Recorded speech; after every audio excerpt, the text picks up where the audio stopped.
Fala, meus queridos, bem-vindos de volta ao meu canal. Hoje o tema é forças de atrito. Bom, força de atrito está no nosso dia a dia o tempo todo e às vezes a gente nem percebe. São forças de atrito que entre pneu e asfalto que permitem um carro fazer uma curva. Quando você tem água entre esses dois, pode ser que o carro não consiga fazer uma curva, porque não vai existir força de atrito suficiente para isso. É o que a gente chama de aquaplanagem. É o atrito que faz a gente poder cortar um metal, ou tocar um violino, ou mesmo andar. É a força de atrito que permite que a gente ande, corra, certo? A força de atrito permite a gente lixar a unha, acender um fósforo, polir um carro, ou mesmo voar. Os pássaros, eles só conseguem voar, e os aviões também, os aviões a motor, né, a hélices, eles só conseguem voar por meio da força de atrito. Mas há casos onde o atrito também é indesejado. Por exemplo, quando você tem aqui uma corrente e uma coroa, né, o catraca na bicicleta, são peças de metais, né, de metais iguais ou diferentes, são metais ali se encontrando e a força de atrito ali vai acabar desgastando as peças. Nesse caso, o atrito é ruim, né? E aí a gente usa o quê? Um óleo para lubrificar esses metais, ou seja, para diminuir a força de atrito entre eles, né?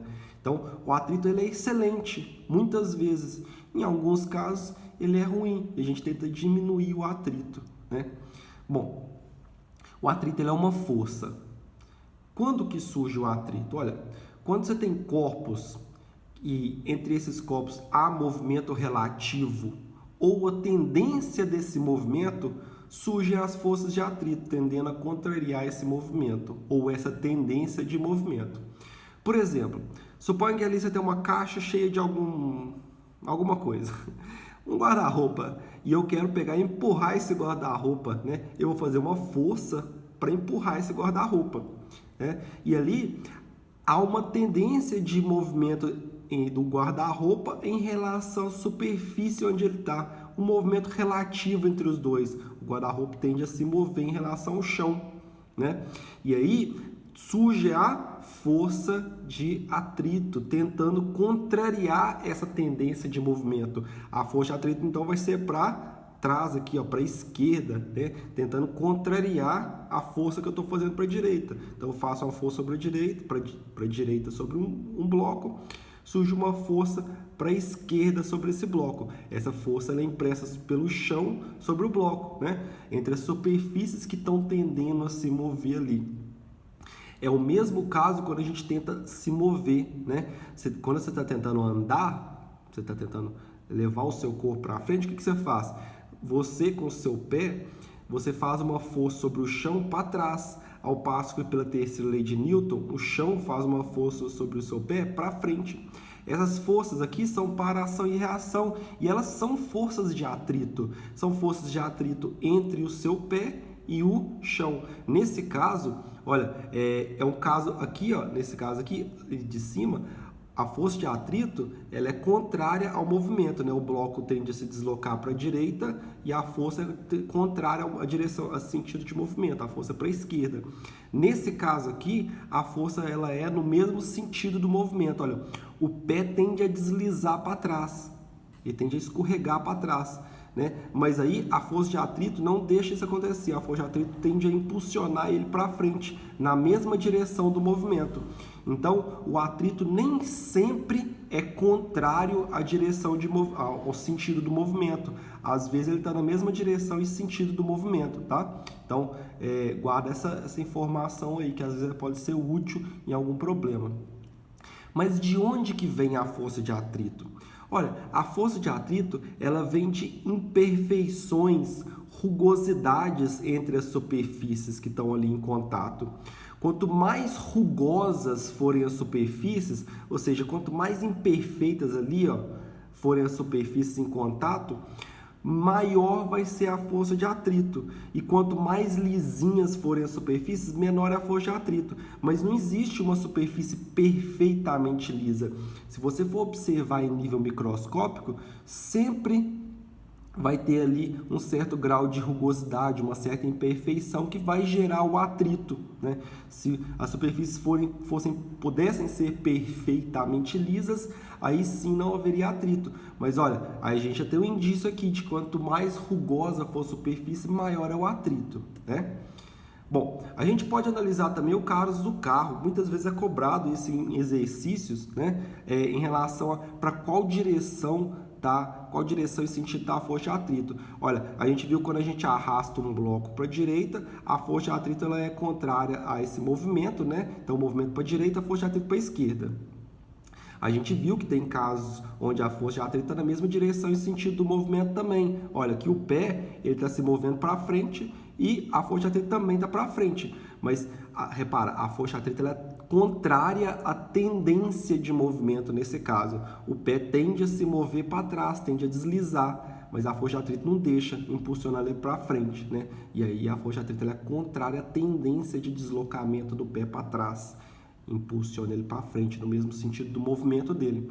No caso do carro, olha aqui, suponha um carro, né, que está se movendo para a direita, tá?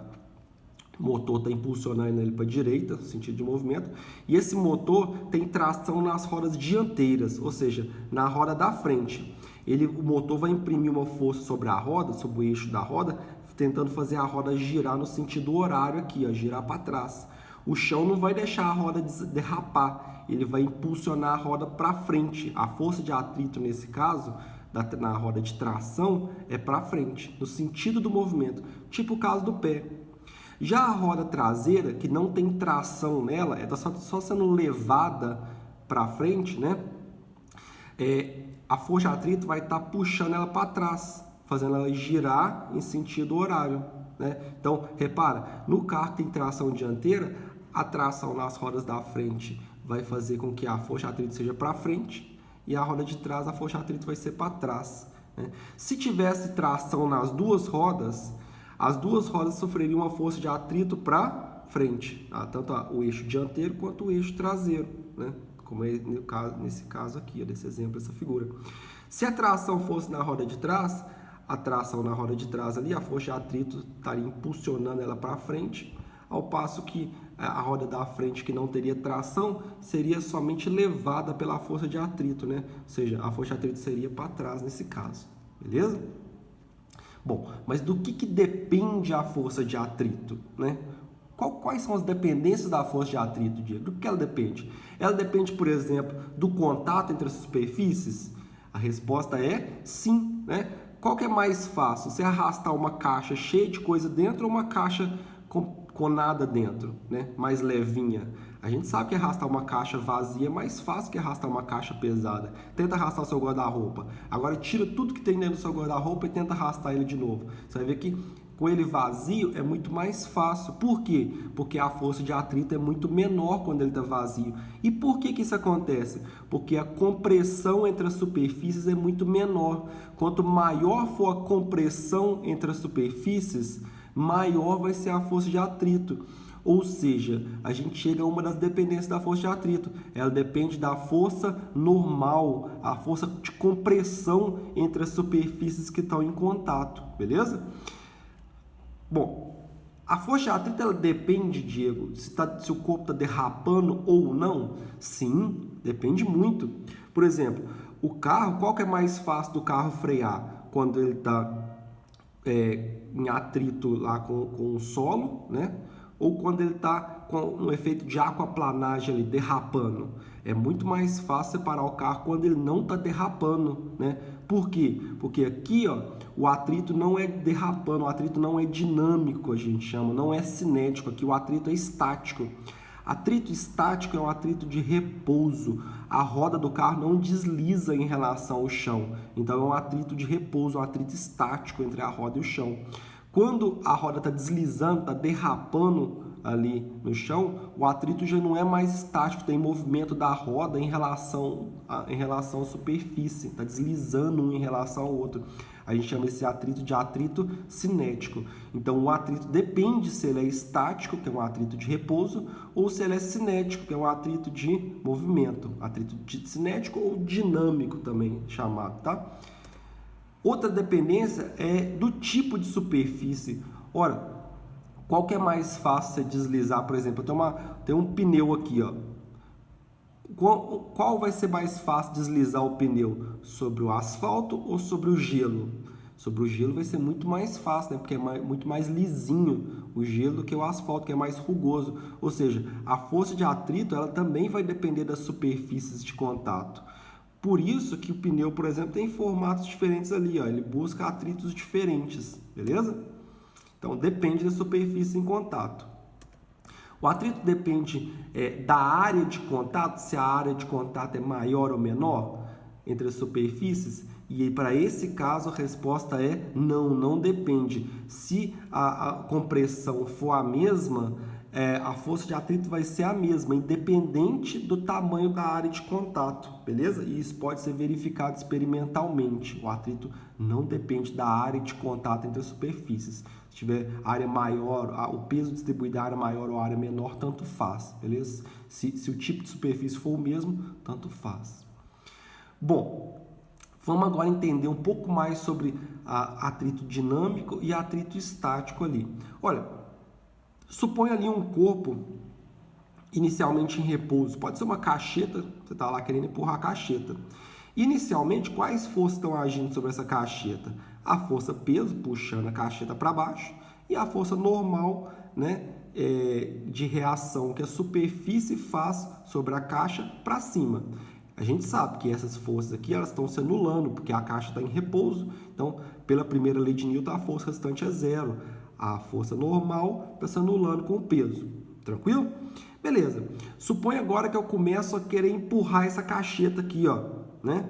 Mas não está saindo do lugar. Suponha que, sei lá, que eu faço uma força de 10 newtons para a direita, uma força F de 10 newtons para a direita, e ela não sai do lugar. Por que ela não sai do lugar?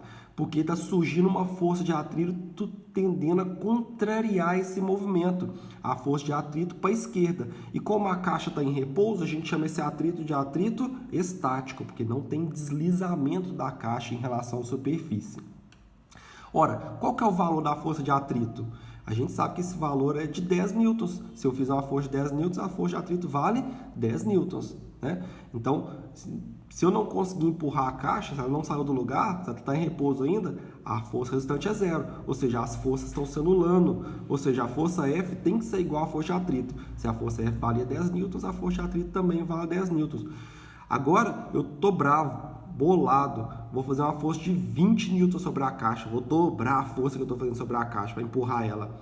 Ainda não consegui mover ela está em repouso, paradinha, essa caixa é pesadona. Então, se eu fiz uma força de 20 newtons e a caixa não se moveu, quer dizer que a força que está contrariando a força de atrito, ela também subiu o seu valor para 20 newtons, porque não tem aceleração. Se não tem aceleração, não tem força resultante. Ou seja, a força F está sendo anulada pela força de atrito. Então, se a força F vale 20 newtons, a força de atrito subiu, ela aumentou o seu valor para 20 newtons também, né? Bom, olha que interessante, a força de atrito ela depende, a força de atrito estática ela aumenta conforme a força que você faz, né? Bom, agora suponha que eu aumentei a força de novo para 30 newtons, né? E aí o bloco está quase se movendo, está na iminência de movimento. Nesse caso, a força de atrito ainda é estático, mas ela vai ter atingido seu valor máximo, força de atrito estático máxima, né? E aí, eu consigo descobrir essa força de atrito estático máximo por meio de uma equação que a gente vai ver daqui a pouco, tá? Então, quer dizer, olha, a força de atrito estática ela vai aumentando conforme a força que você faz sobre o corpo, né? Até que ela chega a um valor máximo. Esse valor máximo é quando o corpo está na iminência de entrar em movimento. A partir de então, se você der um soprãozinho a mais de força, você soprar o bloquinho ali, ele vai entrar em movimento. E aí, a força de atrito, ela decai para um valor de força menor, que é a força de atrito dinâmico ou força de atrito cinético. E aí, a partir disso, a força que você está fazendo sobre o bloco pode aumentar, se manter, qualquer coisa, né? Ou aumenta ou se mantém indefinidamente, não importa. A força de atrito dinâmico, a força de atrito cinético vai ser uma só, vai ter um valor constante. Ela não varia mais igual a força de atrito estático, tá? E, detalhe muito importante, ela vai ser sempre menor do que a força de atrito estático. sempre, tá? E é por isso que é mais difícil você começar a arrastar um bloco do que continuar arrastando ele. Suponha que aqui a força de atrito dinâmico é 25 newtons. Você fizer uma força de 30 newtons, 30,1 para começar a mover o bloco, né? E ali a força de atrito, nesse caso, vai cair para 25 newtons, de 30 para 25, né? E ali, se eu mantiver uma força de 30 newtons, que é a força que eu tinha feito anteriormente, o bloco vai ser acelerado, porque vai ter força resultante. Então eu posso fazer uma força até menor, uma força só de 25 newtons, e aí eu consigo mover com velocidade constante, né? Primeira lei de Newton, não vai ter força resultante, a velocidade é constante, beleza? É isso aí. Então, galera, olha, a força de atrito estático máxima, tá? Força de atrito estático máxima, ela pode ser calculada pelo produto ali, multiplicação do coeficiente de atrito estático vezes a força normal. A força normal de reação da superfície sobre o bloco, tá? E ali, o que é esse coeficiente de atrito aqui? Ele é uma constante que depende do tipo de superfície que está ali em contato. Quanto mais rugosas forem as superfícies em contato, maior vai ser o coeficiente de atrito estático. Por consequência, maior vai ser a força de atrito máxima. Beleza? O coeficiente, quanto mais lisinhas, é o caso contrário, né? Quanto mais lisinhas forem as superfícies em contato, mais lisinhas, menor vai ser o coeficiente de atrito estático, menor é a força de atrito ali entre as superfícies, tá? Só lembrando que o coeficiente de atrito estático ele é uma grandeza adimensional, ele não tem dimensão nenhuma, ele é, por exemplo, a 0,1, não tem unidade, tá? Então, a força de atrito cinético, ela também pode ser calculada por uma formulinha que é muito parecida. É o coeficiente de atrito, só que agora em vez de ser estático, é o cinético, também chamado de dinâmico às vezes, né? Coeficiente de atrito cinético ou dinâmico, mesma coisa, vezes a força normal. Esse coeficiente de atrito, mesma coisa aqui, ó. Quanto mais lisinhas forem as superfícies, menor é o valor dele, né? E quanto maiores rugosas, maior o valor desse coeficiente de atrito. E detalhe, a força de atrito cinético ela é sempre menor que a força de atrito estático máxima. Por quê? Porque o coeficiente de atrito cinético ele é sempre menor, sempre menor que o coeficiente de atrito estático, beleza? Também é uma grandeza adimensional. Então, aqui, novamente um exemplinho ali, olha. Se você faz uma força de 0 N sobre a caixa, a força de atrito é 0, né? Se você faz uma força de 1 N, a força de atrito aqui aumenta para 1 N. 2 newtons, a força de atrito estático aumenta para 2 newtons. 3 newtons, opa, tá na iminência de entrar em movimento. 3 newtons, a força que você faz, a força de atrito estático aumenta para 3 newtons. E ali, esse é o valor máximo da força de atrito estático aqui nesse exemplo, né?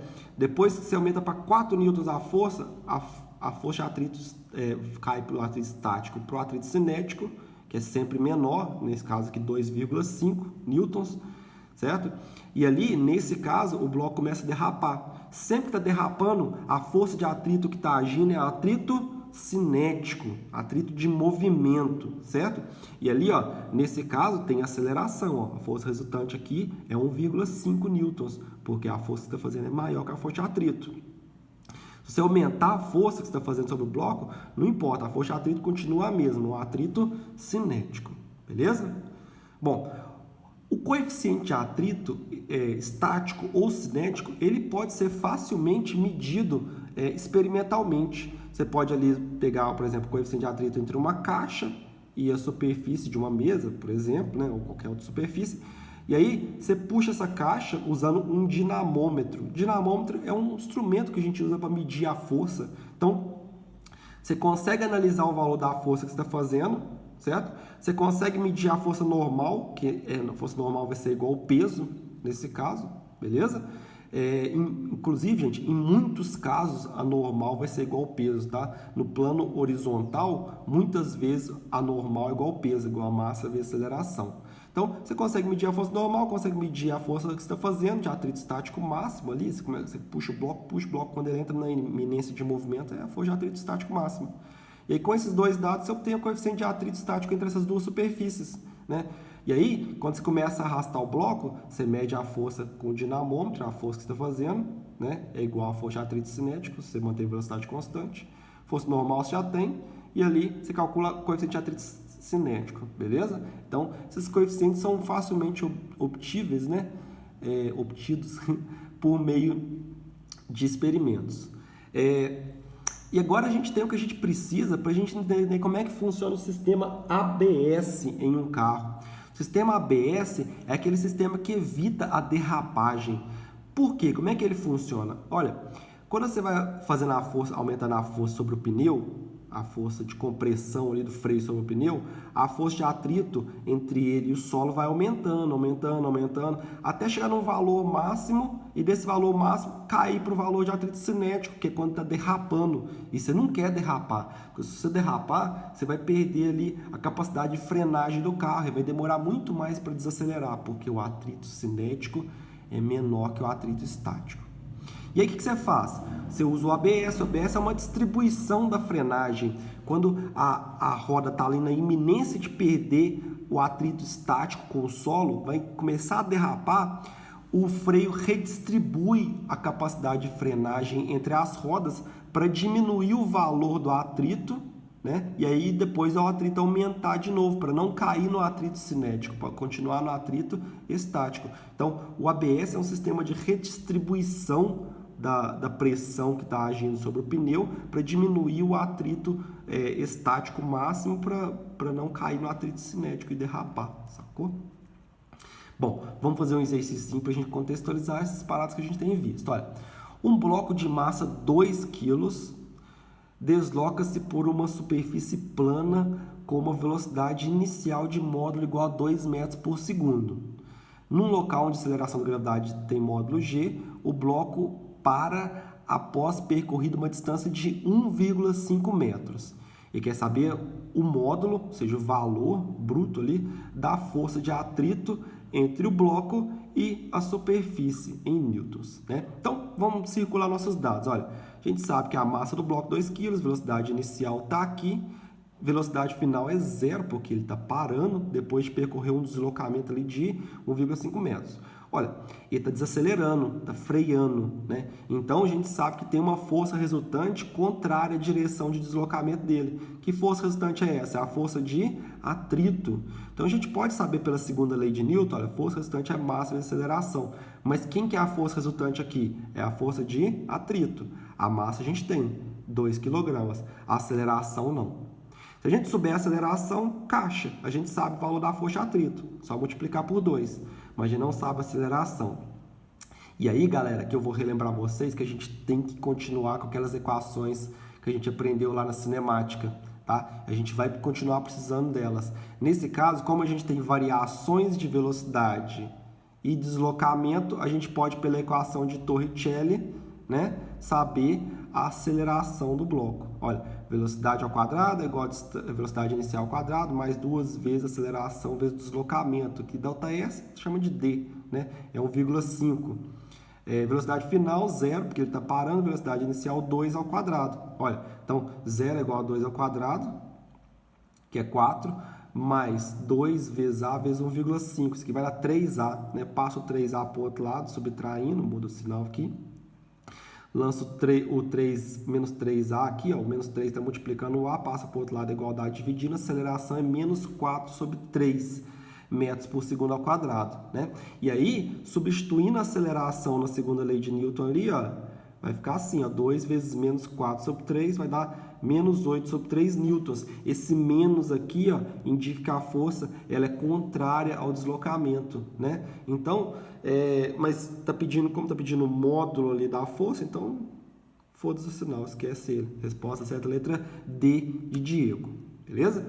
Um exercício aqui bem trabalhoso agora, que vai exigir da gente vários cálculozinhos.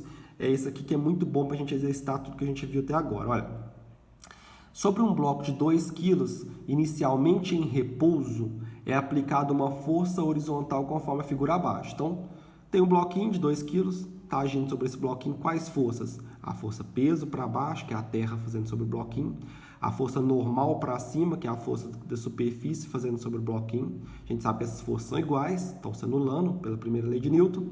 Tem a força F de 4 newtons para a direita. Opa, se não tiver força de atrito, ela é a força resultante, né? Bom, vamos continuar lendo o problema. Sendo o módulo da aceleração da gravidade igual a 10 metros por segundo ao quadrado, assinale cada afirmação abaixo com V, se for verdadeiro, e S se for falso. Então, vamos lá. Notamos os dados ali e agora vamos ler as afirmações. Olha, se não houver força de atrito entre o bloco e a superfície, não tem atrito. O bloco não deslizará devido à sua inércia. Falso, né? Porque se tem uma força resultante, que é essa aqui, vai ter uma aceleração. O bloco vai ser acelerado sim, né? Então, ele vai ficar parado? Não, vai entrar em movimento. Falsa. Próxima afirmativa. Desprezando qualquer atrito, não tem força de atrito. Após 5 segundos, o bloco terá se deslocado 10 metros. Então, a gente tem que agora calcular o deslocamento do bloco. Bom, para isso, a gente vai usar a segunda lei de Newton para descobrir a aceleração. Força resultante é massa vezes aceleração. Força resultante aqui vai ser a força F, 4 newtons, porque não tem atrito. Então, 4, a massa 2 vezes A. O 2 passa para o outro lado da igualdade, dividindo, tá? Multiplicando, vai dividindo. 4 por 2 vai ser 2 metros por segundo ao quadrado. Essa é a aceleração do bloco. Com a aceleração, a gente pode usar as equações da cinemática para descobrir a posição do bloco. Olha, equação horária da posição no movimento uniformemente variado. Posição é igual a posição inicial mais velocidade inicial vezes o tempo, mais aceleração vezes tempo ao quadrado sobre 2. Bom, a posição inicial a gente pode considerar como sendo zero, a velocidade inicial é zero, porque ele parte do repouso, então esses termos tudo vão morrer. Vai sobrar só esse último aqui, ó. Aceleração a gente tem 2, o tempo, que é o instante de tempo que está falando ali, instante de tempo de 5 segundos, né? Então, 5 ao quadrado. Então, aqui o 2 pode simplificar com 2, 5 ao quadrado vai dar 25 metros. Então, ele não vai ter deslocado 10 metros, vai ter deslocado 25 metros se não houver atrito. Agora a gente começa a brincar com atrito. Olha, se o coeficiente de atrito estático entre o bloco e a superfície for maior ou igual a 2, o bloco não se movimentará. Para a gente saber se ele vai se movimentar ou não, a gente tem que saber qual que é a força de atrito estático máxima. E é isso que a gente vai calcular. Força de atrito estático máxima é o quê? Coeficiente de atrito estático vezes a normal. Olha, a normal é igual ao peso. A gente sabe disso, né? Porque o bloco não está acelerando na vertical. Então, a força restante aqui é zero. Então, essas forças estão se anulando, elas são iguais. O peso é o quê? Massa vezes gravidade. 2 vezes 10, que vai dar 20. Então, a normal vale 20 newtons. Então, repara, galera, muitas vezes aqui, para obter a normal, a gente vai precisar do peso, beleza? Então, normal vale 20, o atrito estático de 0,2, 0,2 vezes 20 vai dar 4 newtons. Ou seja, 4 newtons é o valor máximo que a força de atrito vai imprimir sobre o bloco para trás, para ele não entrar em movimento. E esse é exatamente o valor que você está fazendo de força ali. Então, quer dizer, até esse valor, o bloco não entra em movimento. Então, é verdadeira essa questão? Verdadeira. Se esse coeficiente de atrito for 0,2, o bloco não entrará em movimento com 4 newtons. Se eu fizer 4,001, ele começa a acelerar, beleza? Quarta afirmação. Se o coeficiente de atrito dinâmico, coeficiente de atrito cinético, né, entre o bloco e a superfície for 0,1, repara, sempre menor o cinético do que o estático. A velocidade do bloco após 10 segundos será de 10 metros por segundo. Nossa, que rabada, hein? Olha para você ver. Você quer saber após um instante de tempo a velocidade do bloco. Para isso eu vou precisar do quê? Das equações da cinemática. Daquela equação horária da velocidade na cinemática. Mas para isso eu preciso saber da aceleração do bloco. Então vamos lá, olha. Coeficiente de atrito cinético, a força de atrito cinético é coeficiente de atrito cinético vezes a normal. Coeficiente de atrito cinético que falou, 0,1, força normal 20 newtons. 20 vezes 0,1 vai dar 2 newtons, beleza? E aí a gente pode usar a segunda lei de Newton, olha, força resultante é massa vezes aceleração. Qual que é a força resultante aqui que vai acelerar ele? Olha, a força F vale 4 newtons. A força de atrito, tendendo a contrariar o movimento, o atrito cinético a gente acabou de descobrir, vale 2 newtons. Então, a força resultante é a diferença entre essas duas, né? 4 menos 2. Isso é a massa do bloco vezes a aceleração dele. 4 menos 2, 2. Dividido por 2, passa esse 2 para o outro lado da igualdade dividindo. 2 por 2 vai dar 1 metro por segundo ao quadrado. Então, a gente sabe a aceleração do bloco usando as leis de Newton. Com aceleração, a gente pode pegar e usar as equações da cinemática para descobrir a velocidade dele em qualquer instante de tempo.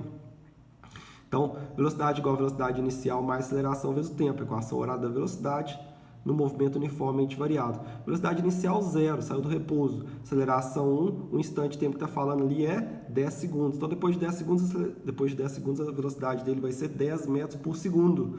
Verdadeiro? Verdadeiro. Beleza? Vamos aqui a um outro caso muito cobrado agora, em que o bloco está sendo comprimido frente a uma parede ali na vertical, né? uma superfície na vertical.